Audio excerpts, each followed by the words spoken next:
तो ड्रामा मन मस्त मलंग की सबसे बड़ी शख्सियत सिकंदर अली खान वर्ल्ड असगर अली खान वो ये चाहता है कि उसकी बहन की शादी ना हो, सारी जिंदगी उसको अपने घर में बिठा के रखूं। यानी उसका ये कहना कि जनाब कबीर खान मुझसे मेरी बहन छीनना चाहता है, तो इसका क्या मतलब निकलता है? क्या तुमने सारी जिंदगी अपनी बहन को अपने घर में बिठा के रखना है? बात तो सही है। भाई वो उसकी बीवी है, उसकी शादी हो चुकी है और तुम उसको फोर्स कर रहे हो कि डिवोर्स लो, जबकि तुम ये भी जानते हो जनाब कि वो हनीमून पे भी गई थी, वो कबीर खान को चाहती है, दोनों मोहब्बत करते हैं, एक साथ रहना चाहते हैं, लेकिन नहीं भाई, उसकी गैरत गवारा नहीं करती कि उसकी बहन की शादी हो जाए। और अगर शादी हो चुकी है तो उसकी गैरत जो है वो उसको इतना सता रही है कि वो अपनी बहन के घर पहुंच गया है, वो भी वाजिद के साथ, और कहता है कि मैं आज अपनी बहन को वापस लिए बगैर नहीं जाऊंगा। वाह भाई क्या कमाल है भाई, क्या अलग ही लेवल है तुम्हारी अकल का, तुम्हारी सोच का। आज की वीडियो के अंदर हम आपको बताएंगे कि जैसे ही जनाब सिकंदर खान अपनी बहन को लेने कबीर खान के घर पहुंचता है तो आगे से क्या होगा। आपने देखा कि कबीर खान ये कह रहा है कि तुम रिया को यहाँ से किसी भी सूरत में किसी भी कीमत पर लेके नहीं जा सकते। तो यहाँ पर अब दो रास्ते निकल रहे हैं। सिकंदर अपनी बहन को सिर्फ एक सूरत में वहाँ से लेके जा सकता है कि अगर रिया ये बोले कि मैं अपने भाई के साथ जाना चाहती हूँ, जिस तरह से मेरा भाई कह रहा है वैसा ही होना चाहिए। तो अगर तो रिया ऐसा करती है तो फिर एक बात है कि अगर थोड़ी सी भी गैरत है ना कबीर खान में, तो दोबारा रिया का नाम मत ले। देखो रिया ने पहले भी धोखा दिया था कबीर खान को, उससे शादी की और शादी की बड़ी रात को भागकर चली गई। देखा जाए तो एक बहुत बड़ा अटैक किया गया है कबीर खान की इज्जत के ऊपर। फिर कबीर ने क्या किया कि उसको मनाया, उसको हनीमून पे लेके गया, फिर उसकी खातिर उसके भाई से उसका घर खरीद लिया। देखा जाए तो कबीर ने उनका फायदा किया, क्योंकि सिकंदर ने घर गिरवी रखा था और वो किसी और को बेच रहा था, तो कबीर ने वापस ले लिया, अपने पास रखा। और अब क्या हुआ कि उसने फिर रिया को वापस दे दिया और रिया ने फिर अपने भाई को दे दिया, और वो भी कबीर के कहने पे। तो इससे ज्यादा कबीर क्या करे? यानी कबीर इतनी बड़ी कुर्बानियां दे रहा है, सबसे लड़ रहा है और उस हद तक जा रहा है जो कि रियल में कोई भी इतना कुछ नहीं कर सकता। तो उसके बावजूद अगर यहाँ पर रिया ये कहती है कि मैं अपने भाई के साथ जाऊंगी, तो फिर भाई रिया तुम्हारे काबिल नहीं है। तो पहली सूरत में जो कि मुझे नहीं लगता कि वो ये कहे कि कबीर मैं तुम्हें छोड़कर जा रही हूँ और अपने भाई के साथ जाना चाहती हूँ, तो मुझे मत रोको। अगर ऐसा होता है भाई साहब तो ड्रामा फ्लॉप है, क्योंकि आपने एंड पे यही दिखाना है कि रिया और कबीर एक साथ ही रहेंगे, फिर दोबारा वापस आएगी तीसरी बार और आपको दिखाया जाएगा कि आप रास्ते में कोई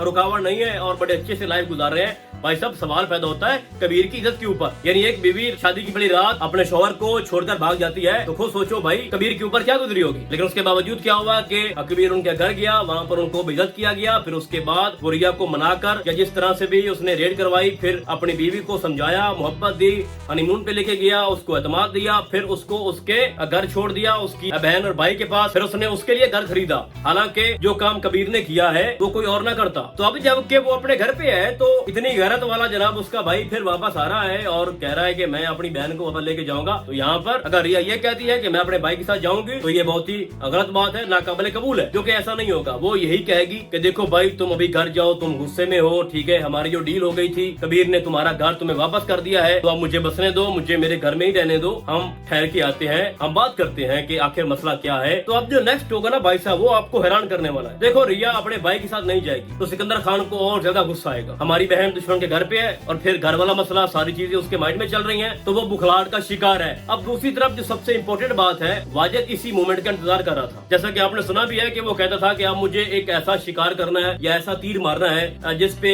ये आपस में लड़के ना खत्म हो जाएं और मैं बीच में बस देखूं और इनको एंजॉय करूं। तो होगा ये कि मौका मिलते ही कोई ऐसा प्लान खेलेगा वाजिद कि सिकंदर को ये लगेगा कि मेरे पे जो हमला हुआ है या मुझे कोई जो नुकसान पहुंचा रहा है वो कबीर है या फिर मुबीन है, तो सिकंदर उनसे लड़ेगा, ऐसा सोच रहा है वाजिद, जो उसकी प्लानिंग है। और कबीर और मुबीन जो है वो हमला करेंगे सिकंदर के ऊपर कि तुमने हमारे पे एवं इल्जाम लगा दिया है और तुम फजूल में, और पता नहीं तीसरा बंदा कौन है जो हम सबको लड़वाना चाहता है। तो ये आगे जाके ना ये एक प्लान है वाजिद का, क्योंकि वो खुद ही कह रहा था कि मैंने जितनी प्लानिंग खेली है वो सारी नाकाम हो चुकी है। कबीर हमेशा 2 कदम आगे रहा है, अभी भी उसने रिया से शादी भी कर ली, और फिर मैंने जानबूझ के ये किया कि ठेकेदार को बोला कि जो भी वो शख्स था कि ये घर जो है वो तुम कबीर को बेच दो।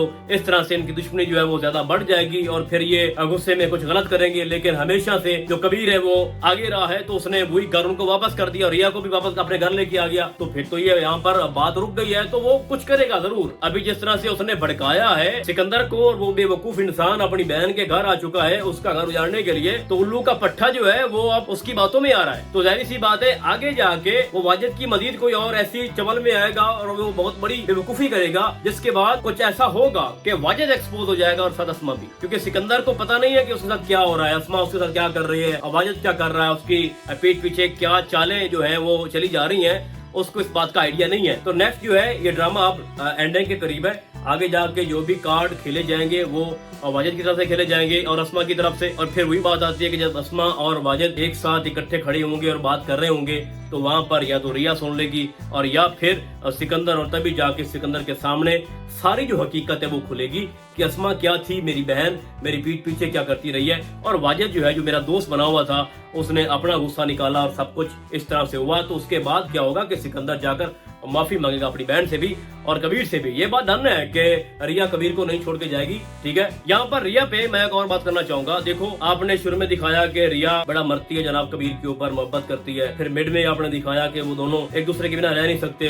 रिया ने गोली खा ली जनाब कबीर के लिए, कबीर ने उसके लिए। खैर कबीर तो शुरू से ही वो आ रहा है जनाब कि मैं मरता हूँ जनाब अपनी रिया के ऊपर, कुछ भी करूंगा। लेकिन आपने एंड में ना थोड़ा मुतनाजा काम कर दिया है। यानी अब मुझे कहीं कहीं पे ये लगता है कि रिया को मोहब्बत नहीं है कबीर से। आपने देखा ना कि जब दूसरी बार वो कबीर के पास आई है और आते ही उसने क्या किया कि उसने कहा कि मैं इस घर में ना किसी से डरूंगी ना झुकूंगी, ठीक है, मैं अपनी मर्जी करूंगी और आज के बाद मुझे मेरे भाई के खिलाफ कोई बात ना करे, मेरी बहन के खिलाफ, चाहे आप सच्ची भी हो, मैं उनकी बात नहीं सुनूंगी। यानी कि रिया के दिल में कोई एहसास नहीं है कि अगर मैं इस तरह से रिएक्ट करूंगी तो इसमें मेरे शौहर की इज्जत भी खराब होगी। यानी अगर तो रिया मोहब्बत करती थी कबीर से तो ऐसा हो नहीं सकता कि एक पढ़ी लिखी लड़की, ठीक है, वो शादी की पहली रात इस तरह से भाग कर चली जाए। अगर वो मोहब्बत करती होती ना तो वहां से भी ना भागती। तो यहाँ पर आपने रिया का जो कैरेक्टर है ना उसको थोड़ा मुतनाज़े कर दिया है और अब भी वो जनाब इतना इस तरह से बिहेव कर रही है जिस तरह से उसको लगता है कि अब ये कबीर तो मेरे बिना रह नहीं सकता, तो मैं जिस तरह से इसको रोंदूं इससे कोई फर्क नहीं पड़ता, ठीक है। यानी बेसिकली ऐसा होता है कि जब आप प्रपोज करते हैं किसी को तो वो आपकी कमजोरी से फायदा उठाता है और एग्जैक्टली रिया भी यही कर रही है। उसको पता है कि कबीर तो मेरे बगैर रह नहीं सकता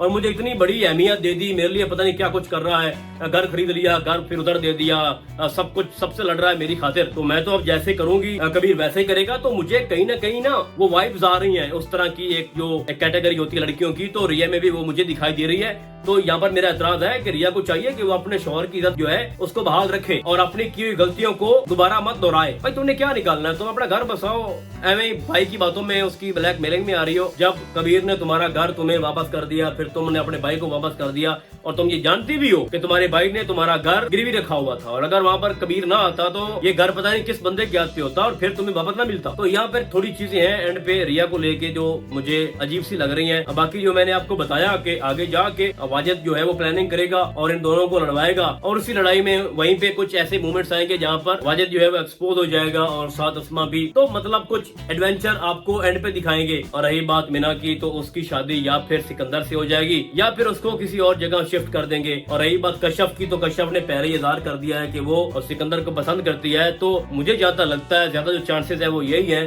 कि कश्यप की शादी वो करवा देंगे सिकंदर से और मीना की शादी किसी और से करवा देंगे। बाकी रही वफा की बात तो वफा को हम नेक्स्ट एपिसोड में अपने जो मेरा अगला रिव्यू होगा उसमें हम इसको डिस्कस करेंगे।